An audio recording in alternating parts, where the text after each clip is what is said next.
Greetings to all my Unit Galaxy, it's the Spiderman here, so back again with another episode of the MCU movie review series. So today I'm reviewing the fourth movie of phase 3 of the MCU, that is Spider-Man Homecoming. This movie was released in July of 2017.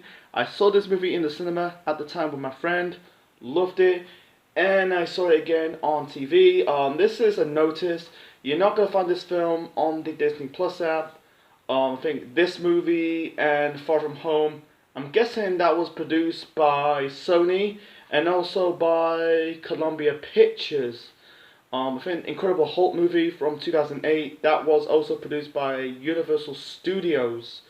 I could see it'll be on the Disney Plus app in the future. So you have to find this on TV or even get the copy of the film on DVD or Blu-ray. So it disappointed. So I saw this on TV, and for the second time, first time in 4 years, it's nearly 4 years since I saw this movie. Bit of a mixed bag, but it was a fun Spider-Man film to watch. Way better than Amazing Spider-Man 2. This movie was directed by John Wyatt. It stars Tom Holland as Peter Parker's Spider-Man. I like Peter Parker's Spider-Man. He's, for me, the best Spider-Man I saw, my first exposure to the live-action Spider-Man was Tobey Maguire, because I'm a Spider-Man fan. I watched Spider-Man animated series. I was a little kid. It was on Fox Kids at the time, and then it's Jetix, and it's on the Disney Plus app, Spider-Man animated series, like that. Now a big fan of the 2003 3D Spider-Man cartoon. I've seen a little bit of the Spectacular Spider-Man. This was in 2009. You got Josh Keaton voicing Peter Parker Spider-Man, and then not Amazing Spider-Man, Ultimate Spider-Man was voiced by Drake Bell. Like that cartoon as well. So yeah, Tom Holland, for me, I like him. I think the best Peter Parker Spider-Man has to be Tobey Maguire, and also second place has to be Tom Holland. Andrew Garfield, sorry, another story for another time. So let's throw a bit of some negatives into this movie. And also the one nitpick of the Tom Holland Spider-Man is there is no Spidey senses. I don't get it. No Spidey senses. That's the whole point of Spider-Man's powers. He climbs through walls, he shoot webs, and there's no Spidey senses. His catchphrase is, "My Spidey senses are tingling." It's just like, what the hell? Anyway, we got Robert Downey Jr. as Tony Stark Iron Man. He was kind of a dick, and he's trying to motivate Spider-Man because Spider-Man was in these scrapes, and then he took the suit off him because in Civil War he gave what was it? Tony gives the suit to Peter Parker, and he in the boat scene in this movie he asked him to return the suit, but as a punishment for his recklessness. He kind of earned his respect in the movie, and you don't really need Iron Man in this movie. I think the reason why they tend to do that because this movie was in the summer. It was trying to make it into a summer blockbuster film because Robert Downey Jr. is a top star. I think Spider-Man Homecoming is the sixth most highest gross film of 2017. I think number one, I think it's between Wonder Woman or Logan. I don't want to get into it, so. Anyway, so the villain of this movie is Vulture, played by Michael Keaton, who plays Adrian Toomes. The motive of this villain is basically, you got this, what's it called? Basically this is, the timeline of this movie was so ass backwards because his crew kind of like checking some alien tech. This was the event of Avengers 1 with when the Avengers fighting Loki and the Chitauri, and basically you had Toomes picking up some alien tech, and then you got the Supes and Tide he lost his job, and then he's not doing this for evil because he lost his job. He wants to help to provide for his family. So he got the tag, create some, create the Vulture win packs and became the Vulture. That's really the motive, the origin of Adrian Toomes. Michael Keaton playing that character. He was a good villain, but he's kind of like a mid-card villain. He's not on the same level as a Loki, Thanos, Killmonger, Hela, Red Skull. I can go on and on and on. So he did a good job here. We got Laura, and also it's funny that because after the events of Avengers 1, this took place 2012, and the card says 8 years later. So this movie took place in 2020. I know it's 2017, the film's release, but it was set forward to 2020.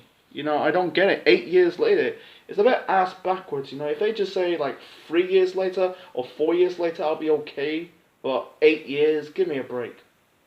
So yeah, I'm gonna talk about a bit of a negative onto this movie. Anyway, so we got Laura Harrier as what's her name? Liz Allen. I think that's her name. Sorry, I almost fucked her name up. I was right, Liz Allen.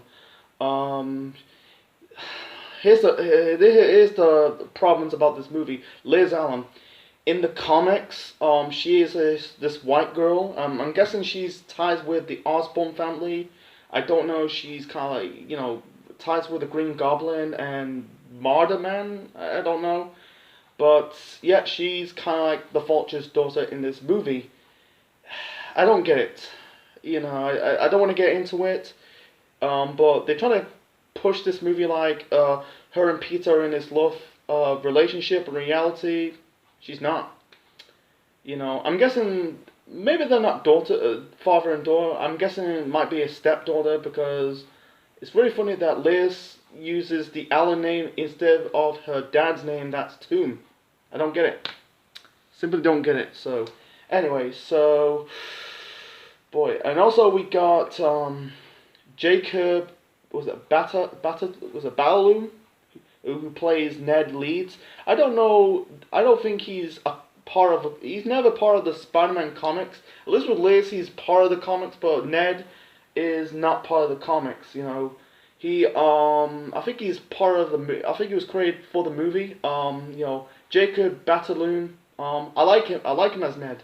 It's funny that he's bald in real life, but I'm guessing he wears the wig in this TV show, in this movie. Sorry, he plays Peter Parker's best friend. I like him. He's kind of like marking out towards Peter Parker because he knows he's Spider-Man. It's funny that a funny fact. He's like one scene they were looking to find the gang, the baddies hideout, and he's wearing like Spider-Man mask. I kind of popped for that, And the funny that he's tracing. Look, he was calling for Hogan. And by the way, we got John Favreau coming back as Happy Hogan. We haven't saw that character since Iron Man 3. It's good to see Hogan back in the MCU.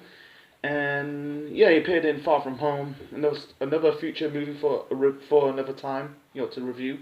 Anyway, so there's one scene like he's in the library helping Peter, and then you got the librarian says, "What are you doing? The dance is still going." This is at the prom scene, and then you got Ned says, doing porn. I kind of popped, it's a bit of a sex joke. Yeah. Anyway, so we got Tony Revolori as Flash Thompson. Good, but here's the nitpick. He's not Flash Thompson. He's the bully in this movie. He bullies Peter, calling him Penis Parker. There's one scene he was in the party scene in this film, and then he was the DJ in this party, and then he's singing like, "You say penis, you say Parker, penis, Parker, penis, Parker." I kind of like laugh at that, but yeah, he's not Flash Thompson, because Flash Thompson for me, because I'm a fan of Spider-Man, he's this jock. I think reports that Ravioli puts on a lot. I think he puts 60-pound muscle in this movie, but he's not even a jock. He's kind of like this rich, posh, snooty person, not this physical bully. compared to the other two Flash character in Spider-Man 1 and Amazing Spider-Man. I think the first Spider-Man played by, I never knew he plays by Joe, was it Malagallo, if that's his name. He appeared in like The Sabotage, that was the Arnold Schwarzenegger film in 2014. I think he appeared in True Blood. He plays Flash in the Spider-Man movie from 2002.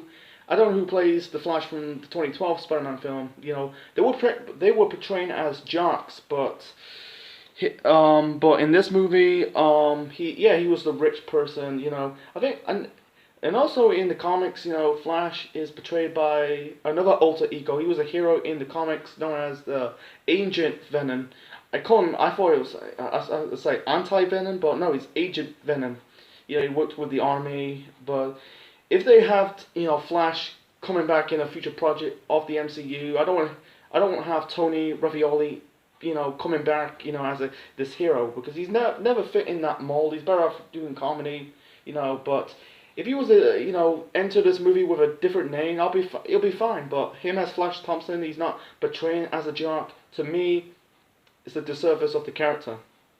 And speaking of another disservice of the character, we got Zendaya playing Michelle Jones, and when she reveals, like, my friends call me MJ, they're gonna tease that she's gonna be Mary Jane, and guess what? At Far From Home, Mary Jane.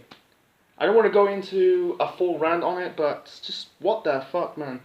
You know, it's not Zendaya's fault. I think she plays the character well, but the problem is, you know, he's not, Ravioli's not, Flash Thompson.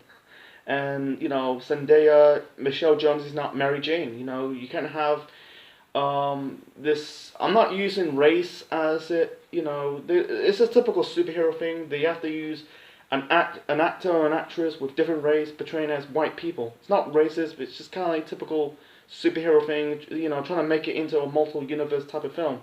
You know, it's just never worked in live action film. It's just like, it works in animated, but it works in comics and animation cartoons, but in movies, you know, live action movies, it just doesn't work. You know, Zendaya's character, she's playing like this emo, and you do get like black goths and Indian goths and, you know, emos as black. You know, it's not just a white. You have to be white to be a goth. You know, you get black goths, Indian goths. You know, or even Asian goths like Chinese, Japanese as goths. It's not a white person thing, but yeah, if it was, like I said, if they were with different names, I'll be okay with it. But I never see her as Mary Jane. You know, never buy into it. You know, I'll save it when I review Far From Home. But anyway, so I'm gonna sign out the rest of the cast. We got Marissa Tomei as Aunt May. In my review of Civil War, you know, I did a review on this movie a couple weeks back. She was very too young for the role as Mary Jane. You know, because the Mary Jane character is supposed to be in her like 60s and 70s. I think Marissa Tomei, she was in her 50s. She's still in her 50s. She's like 56, 57 now current timeline. She's kind of like 50, 51. But she was wearing glasses in this movie, but we're trying to make her, you know, she's still old, but she looks young. But she did okay, you know, looking after Peter, you know, being on Peter's side, you know, being a mother figure to Peter, because her mother, you know, we see it in Amazing Spider-Man 2 that he died in a plane crash. So we got Bakeen Woodine, that's his name, plays the Shocker. There's two Shockers. Toon eliminated the first one because he got kicked out of the group because he's overused the weapons, trying to keep it on a low profile, but he got vaporized by this Chichari gun. And then you got the black guy playing the second Shocker. He didn't got killed, but I think he probably got arrested behind the scenes. That could be the reason. So yeah, and also in this movie they kind of ignore the origin of Spider-Man, because, you know, it was a good thing. We don't need, you know, Marvel or DC, you know, keep beating the fans over the head with the origin story. And even like the stuff with Uncle Ben, we don't need it. We've already seen it, you know. I don't want to get, because the difference between, the two deaths of Uncle Ben's death in Spider-Man and Amazing Spider-Man, because, Spider-Man, wrestled in a wrestling match, and then the thug, went into the office, stole the money, and then confront Uncle Ben and shot him. And then, in Amazing Spider-Man 1, he was in the supermarket, he couldn't afford money for chocolate milk, and then bank robber stole the money, give Peter the chocolate milk. I'm talking about I'm talking about, and then he shot Uncle Ben. I'm talking about the death of Uncle Ben. You can tell at this moment of time, you can tell May officially moved on to of Ben. We're not going to see the live action Uncle Ben. Like I said, you don't want the MCU keep beating the fans over the head with Uncle Ben. That's the motivating factor how Peter Parker became Spider-Man and bitten by the spider. We don't need that. Batman's. We saw some glimpses of a bit of the origin with his parents got shot, but another story, another time. And Incredible Hulk, Bruce Banner, with the radiation experiment became the Hulk. That was the beginning credit scene of Incredible Hulk. But yeah, you don't need an origin to keep showing us the origin. We know who they are. And also, they never got the characters right with Spider-Man, with the web shooters. Spider-Man doesn't need web shooters, Andrew Garfield, Tom Holland have to use web shooters. Sam Raimi's Tobey Maguire, he shoots out of his own hands. He doesn't need web shooters. I don't get it. Right in his own hands, like, that's Sam Raimi got the character right. Others, not so much. Sony never gets the character right. Spider-Man doesn't need web shooters because he doesn't need it. Anyway, so Tony Stark is treating Peter like he was treating like shit, but he's trying to protect him because he said about there's one scene the funny scene from the beginning of the movie. You got you had Peter's filming. You got Happy Hogan. He went to Germany. There was a scene with Hogan in the hotel. With giving him the suit, and also he was in the airport scene in in Civil War, and then you had him and Tony in the car, and they kind of teased it you had Peter says I'm part of the Avengers, and Tony says no, and the funny that in Infinity War says you're part of the Avengers, kid, and also you thought Tony and Peter are hugging, but instead he's opened the car door. Because he's not that kind. He's not earning his respect yet, and also he's trying to stop in the guys. He robbed a bank and then nearly killed the deli owner's place, but he survived. I thought they fucking killed the cat. He has the cat in the deli, and also he treated him like shit. He made him strips Peter Parker off the Spider-Man suit as a punishment, and then after he stops Toombs, he earns back the suits, and also trying to earn Peter Parker the Iron Spider suits and part of the Avengers. Unfortunately, he declined it.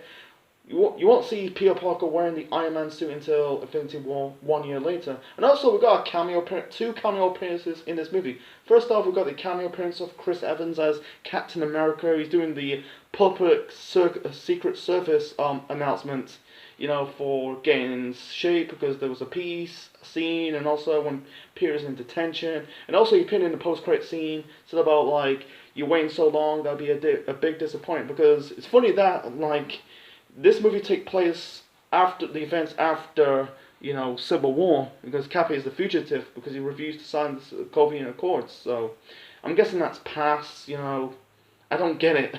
It's good to see Chris Evans in a proper cameo, because he was in the cameo in Thor 2, but that's Loki in a disguise. And also we got another cameo appearance of Gwyneth Paltrow as Pepper Potts. We haven't saw that character since Iron Man 3. I'm guessing Tony is about to propose for Pepper. And we never got a chance to see that. They could lead up to a wedding. I wish they did a wedding scene. That'd be good to see, to really finalize they're in love. They could be finalized. They're now husband and wife. I don't know how they're gonna call Pepper. Pepper Starks, but I prefer calling her Pepper Part Stark. using the Stark as, as the third name, and keeping the Potts name, Pepper Potts Stark. Well, unfortunately, that's not the case. I think they did married off screen in Endgames, got a kid, another story for another time. It's good to see Gwyneth Paltrow returning as Pepper Potts. And also, he said, I think that Hogan holding the ring since 2008. So, and funny that this is like the film took place in 2020, so it's about 12 years. Jesus Christ. Anyway, so. And also, Toombs knows Peter's identity because he's driving him and Liz to the prom, and he said, like, if you mess with your business, I'm gonna kill you and kill everybody you love. So he probably will do that. The fight scene with him and Vulture was, just very disappointing. The stuff was okay, nothing special. You gotta slice up a ferry, in half, and you got Jennifer Connelly voices Karen. Karen is like the suit. And also, Jennifer Connelly also married to Paul Bettany, who plays Vision, and also voices Jarvis in the early days of the MCU. So, bit of a side note here. So, yeah, the fight scene with Vulture was a bit disappointing. He got his ass kicked. I thought he should have made, Spider-Man beat the Vulture. Yeah, his wings about to explode. I'm glad they never killed him off. I thought he was gonna get killed up. Instead, he just he didn't die in an explosion. He he survived. He went to prison. Yeah, it says he called the Vulture guy, the flying Vulture guy. There's a white sign when the police arrived. And also, on top of another post-credit scene, you had him meeting the guy who later become Scorpion. Yeah, they're trying to do the whole Sinister Six thing. And funny that the Scorpion. Well, the guy who was supposed to be Scorpion is not going to appear in Far From Home. I don't think it will be in No Way Home. The new Spider-Man film is coming out this year. That's another topic for another time. So, they are doing the whole Sinister Six thing. I think the original plan for Sam Raimi's version of Spider-Man 4 is having Vulture in the next Spider-Man movie. Unfortunately, that never fall through. It fall through because Sam Raimi quit. I think it was John Malkovich playing the role as Vulture, sorry. Sorry, Anthony Mackie, Vulture. Jesus Christ. Anyway, so, yeah, John Malkovich playing the role as Vulture, and I think Anne Hathaway as Liz. I think that would be stupid because at this moment in time, Anne Hathaway's got to be in his 20s, too old for the role as Liz, Les Toom. So, and also, not just one person knows three people knows Peter Parker's identity. Tony Stark's already know. You got Adrian Toom, Ned, and also Aunt May, because in the end of the movie, he got the Spider-Man suit back, and then also you got Aunt May says, "What the?" She's about to say, "What the fuck?" But I think she knows in the comics. And also the post-credit scene, I compare it to Shazam's post-credit scene because their song was sung by Ramones. Ramones' songs called I Don't Want to Grow Up. And in this post-credit scene from Spider-Man Homecoming, it's called Hey, Ho, Let's Go. I liked it, it's cartoonish. I kind of liked it. I like Shazam's post-credit scene better than this. That's just me. Yeah, nothing else to talk about. Yes, you got some flaws. It wasn't perfect, but I think it was a fun, popcorn, entertaining movie. Spider-Man Homecoming. Yeah, you don't really need Iron Man in this movie. And also we got Aaron Davis in this movie, played by Donald Glover. I don't know much about him. I checked him out. I thought he's related to Danny Glover. Danny Glover is also an established actor because he played in Predator 2. But unfortunately, he wasn't related to Danny Glover. And I also said about there's one scene like Piers interrogating Aaron Davis, he with a serious voice, but in reality, said, "That's your real voice? Why are you speaking that voice? I thought you were a girl." I'm not a girl, I'm a boy. I kind of laughed at that, And also said about I had a nephew, and also I think it ties towards Miles Morales. We're not gonna see. I don't think we're gonna see a live action Miles Morales. Yeah, we got a Miles Morales movie.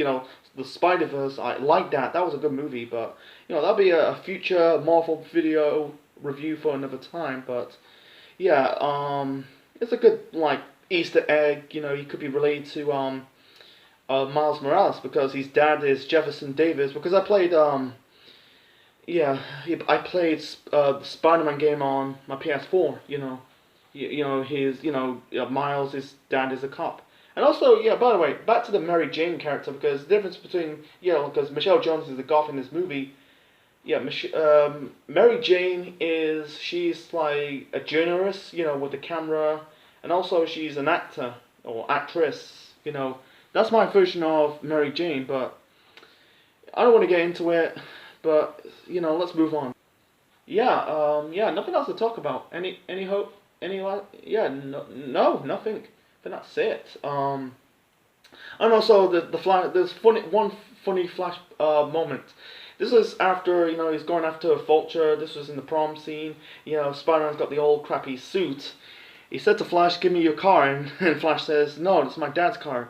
And he managed to got the car, and the car he kind of like scraped the sides of the door. You imagine they film, Flash getting grounded? That'd be good to see. Yeah, like I said, if Flash was a rich kid and a bully and a jock all in one, that'd be good. If he was a bit buffer, maybe it could be, And also, Flash is supposed to be with blonde hair. For Tony Raffaelli, I thought he was Indian, but instead I think he's a Hispanic, or maybe a little bit Indian. I don't know. So yeah, that's it. I covered that. I covered that well.